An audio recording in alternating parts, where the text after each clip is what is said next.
Hello. What I wanted to do ideally was film right outside the house and film myself talking about it, but I always knew that was going to be tricky.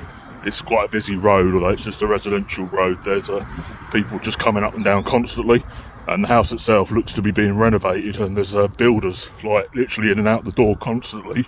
So I couldn't literally stand outside the house talking because they'd hear every word I said. So what I've done is I've walked just over the road and come to this park. So I'm going to say what I was going to say in front of the house here, because I am literally 2 minutes from the house. But yeah, as I was saying, so it's a house these days, I know from what I've read online, but back then it was in 1981, it was divided up into flats. Dennis Nilsen lived in the top flat, I believe, and that's where he committed 12 of his murders. I believe he burned most of them in the garden, and I know there was a story of the neighbourhood kids like playing around the bonfire as he was burning some of his victims, because they thought he was just, having a playful bonfire. So the kids were like playing around the area. I think he burnt tyres or something, I read, to try and disguise the smell of burning flesh. It obviously worked because no one had a clue what he was actually doing with the bonfire. So yeah, pretty macabre. And so yeah, he killed 12 men at that flat. And then he moved, in 1981, he moved to another flat in Muswell Hill that I'm going to try and visit another day. Hopefully I can actually do a video in front of the house that time. I know it's probably tricky anyway, there's people walking up and down. And so there was a lot going on down that road, just people constantly like walking past, like people coming in and out of front doors. It was like impossible to get a quiet moment to actually film and talk. But I managed to get footage of the house, so you saw it and everything.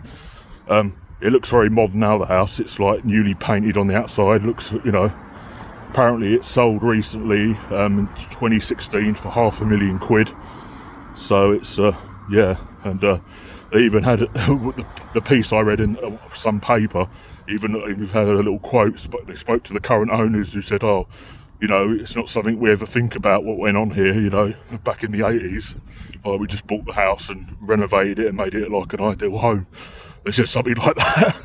I suppose you wouldn't, would you? Why would you make a point of thinking people got murdered in this house by a notorious serial killer?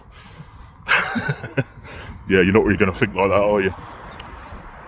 But yeah, it was a bit weird to see like a house that looks so normal when such like dark shit went on there. But obviously a long time ago.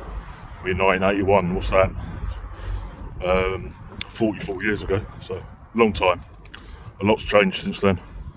So another day I'm going to go and visit his other place, where he lived for another 2 years and did more murders in before he got caught and arrested in 1983. That's what I've learnt from the little bits of research that I've done. I might do a couple more videos talking about it, because it makes sense to, doesn't it? If I'm going to do a video of the house, I might as well talk about it a bit. But yeah, that's it for now. I'm going to head home now. I haven't had to come very far to get here. It's less than 3 miles from where I live, so it's very local to me. I've only had to get a bus here. That didn't take very long, so it's not a very long journey home now. So let's turn around. I found a quiet spot in the park so I can talk and not look like an idiot, because nobody's walking near me. See you later.